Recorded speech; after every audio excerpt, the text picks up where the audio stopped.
મિત્રતાની તમે વાત કરીને એટલે મને યાદ આવે ઘાતો દુશ્મનનો વખાણવો પડે. આ શબ્દ કોણ બોલ્યું છે, ક્યારે બોલ્યા છે? ભાવનગર મહારાજા અને જોગીદાસ ખુમાણને દુશ્મનાવટ હતી. ભાવનગર મહારાજા 1800 પાદરના ધણી અને જોગીદાસ ખુમાણને બેને સાવરકુંડલા માટે વાંધો પડ્યો. દુશ્મનાવટ થઈ. જોગીદાસ ખુમાણ બારવટે નીકળ્યા.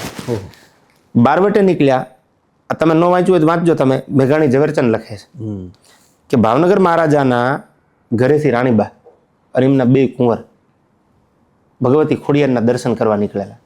અને એમાં જોગીદાસ ખુમાણના નામે કોઈ માણસો આડા ફેર્યા અને કીધું કે ગરેણા ઉતારી દો, હોનું ઉતારી દો. અને જોગીદાસ ખુમાણને ખબર પડી. મારતા ઘોડે એ વખતે બારવટે હતા.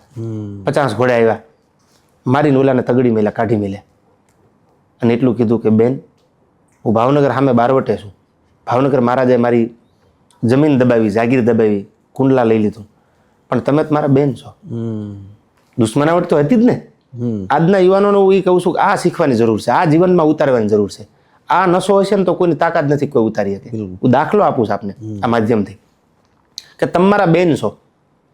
ભાવનગર મહારાજા અરે મારી દુશ્મનાવટ છે, પણ આ 2 કુંવર છે, ભાવનગર મહારાજાના દીકરા છે, એની યાર મારો વાંધો નથી. એ તો મારા ભાણે જ છે.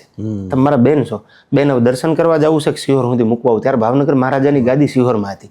અને જોગીદાસ ખુમાણ ભાવનગર મહારાજાના મોટા દીકરા દાદભાને ઘોડામાં બેહારી, પોતાની ઘોડી ઉપર બેહારી, બેલાડ બેહારી અને વાતું કરતા કરતા કરતા કરતા સિહોરના પાદર સુધી મૂકવા ગયા. અને કીધું કે નાની બા, સિહોર આવી ગયું, હવે પાછો વળું છું, મારી હદ પૂરી થઈ ગઈ છે.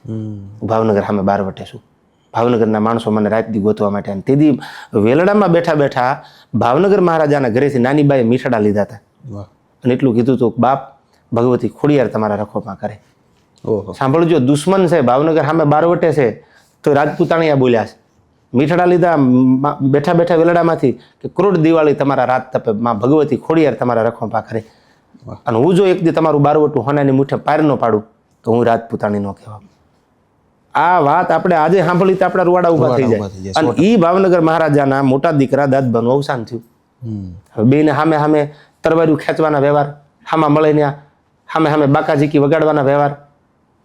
તો પોતાના ભાઈને એટલું કીધું જોગીદાસ ખુમાણે કે મારે ખરખરે જવું પડે. તમે નક્કી કરો આ કઈ વાત મેઘાણીએ લખી છે. શું એ જગતના, શું એ સમયના માણસોના જીવન હશે, તમે જોવો જ ખરા. શું એ ખાનદાની હશે કે મારે ખરખરે જવું પડે કે આપણે ભાવનગર સામે બારવટે છીએ. ભાવનગર મહારાજા સામે આપણે બારવટે નીકળ્યા છે, આપણે ત્યાં જવાય તો ખરખરે જવું પડશે. મેં મારા ઘોડા ઉપર, મારી ઘોડી ઉપર બેહારી અને દાદભારે વાતું કરીશ. આજ મારે ખરખરે જવું પડશે. જે પણ બધા આજુબાજુના ગામના માણસો, બધા 25-50 માણસોના ટોળા ભેળા થઈ ખરખરે જતા, એમાં માથે પન્યું ઓઢી અને જોગીદાસ ખુમાણ પોતે ભાવનગર મહારાજાને ખરખરે જાય. 500 માણસોમાંથી ભાવનગર મહારાજા જોગીદાસ ખુમાણના રોવાનો અવાજ ઓળખી ગયા. નક્કી કરો દુશ્મનની ખાનદાની કેવી છે, એનો પડકારો કેવો છે. અવાજ ઓળખી ગયા અને બધાને છાના રાખતા રાખતા રાખતા રાખતા મહારાજા ન્યા ગયા અને કીધું જોગીદાસભાઈ છાના રહી જાઓ, મારા દીકરાનું થવું હતું થઈ ગયું. અને ત્યારે એટલું કીધું ભાવનગર મહારાજાને, બાપુ અવાજ ઓળખી ગયા? એ કે 500 ગોરખાની પલટનમાં જોગીદાસનો હાકલો ઓળખી જાઓ, એનો પડકારો સાંભળી જાઓ, તો રાણાનો અવાજ કેમ ન ઓળખો? અને મેં વાંચ્યું છે ત્યાં સુધી મને એટલી ખબર છે કે જોગીદાસ ખુમાણ ભાવનગર સામે બારવટે હતા તો એક દી રોકાણા, પોતાનો દીકરો વિયો જાય એટલે બાપને નીંદર ન આવે, જેમાં નહોતા, ખાધું પીધું નહોતું, રોકાણા, ગળાના હમ દઈ અને ભાવનગર મહારાજાને શિરામણ કરાવ્યું. થવાનું હતું એ થઈ ગયું, પણ મારા ગળાના હમશે શિરામણ કરી લ્યો. અને પછી જોગીદાસ ખુમાણ ત્યાંથી નીકળ્યા અને પછી કીધું કે બાપુ લ્યો રામ રામ, જય માતાજી. બારવટું પાર પડવું પડે ન પડે તેની પરવા નથી, પણ ખરખર મારે આવવું પડે. આ ખાનદાની હતી. એથી આગળ ટૂંકું તમને કહું તો જોગીદાસ ખુમાણ ઘોડા લઈને નીકળ્યા. 18 વર્ષની દીકરી. આજ જે આપણે બનાવ બને છે ને, આપણને દુઃખ થાય. નાની નાની દીકરી ઉપર જે બળાત્કારના બનાવ આપણે સાંભળીએ છીએ. જોગીદાસ ખુમાણ જ્યારે ઘોડા લઈને નીકળ્યા, ભાવનગર સામે બારવટે હતા. 18 વર્ષની દીકરી, 17 વર્ષની દીકરી વગડામાં માલઢોર ગાયું ચારતી, માલધારીની દીકરી. એટલે જોગીદાસ ખુમાણે પૂછ્યું, બેટા બીક નથી લાગતી આ વગડામાં? એકલી છો, કોઈ ભાઈ ભેળું ભાંડડા કોઈ નહીં, કાકા કુટુંબ કાંઈ નહીં. દીકરીને નથી ખબર કે આ મને પૂછવા વાળા કોણ છે. રોનકભાઈ, શું આપણું સાહિત્ય છે, શું આપણી ખમીરાત છે, શું આપણી અમીરાત છે સૌરાષ્ટ્રની, ગુજરાતની? સાંભળો જ ખરા. એક દીકરી જવાબ આપે છે. એને ખબર નથી કે આ ઘોડા ઉપર બેહવા વાળા, પૂછવા વાળા પોતે જોગીદાસ છે. એને ખબર જ નથી. દીકરીએ કીધું કે બાપુ કોની તાકાત છે કે જોગીદાસ ખુમાણ જેવો જતી બારવટે હોય ને મારી બેન દીકરી ઉપર કોઈ નજર બગાડે? બિલકુલ. અને કદાચ જો નજર બગાડે તેની બોટીયું બારી કાઢી લાવો બારવટે છે.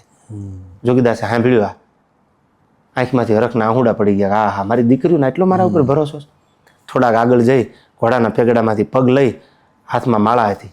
એ માળા લઈને ઉગતા સૂર્યનારાયણને ભગવાન સૂર્યનારાયણને એટલું કીધું મારું બારવટું પાર પડે કે ન પડે એને મને પરવા નથી. કદાચ બારવટું પાર ન પડે, કદાચ આમનામ બારવટામાં હું તરવારના ટેકે બારવટું કરીને કદાચ દુનિયા મૂકી દઉં, એની પરવા નથી. પણ આ જે ભરોસો મારી દીકરીઓને છે ને મારા ઉપર તૂટવા ન દેતો, આ આપણા બારવટિયા હતા. જોગીદાસ ખુમાણનો દાખલો આપ્યો. આવા અનેક બારવટિયાઓ થઈ ગયા. આ ભરોસો જે દીકરીઓને મારા ઉપર છે એ તૂટવા ન દેતો. આ આપણી ગુજરાત છે, આ આપણું સૌરાષ્ટ્ર છે. અને આ આપણા કલાકારો છે. કારણ કે આ બધી વાતો જે લખાયેલી છે, તમે ને હું લગભગ બહુ 2-5% લોકો એવા યુવાનો હશે કે જેને આ વાંચવામાં રસ છે. પરંતુ દેવાયતભાઈ જેવા અનેક કલાકારો છે, તેઓ પણ છે. તેમના લીધે આ વાતો છે તે આપણા સુધી પહોંચે છે. આ વાતો સાંભળીને કેટલી આમ રૂવાટા ઊભા થઈ જાય એવી વાત હતી. હવે આ તમે ને હું વાંચવા નથી જવાના, પરંતુ દેવાયતભાઈ જેવા કલાકાર જ્યારે છે ત્યારે આ વાતો છે તે પેઢી દર પેઢી પહોંચે છે, યુવાનો સુધી પહોંચે છે. એના માટે દેવાયતભાઈ આપનો ખૂબ ખૂબ આભાર.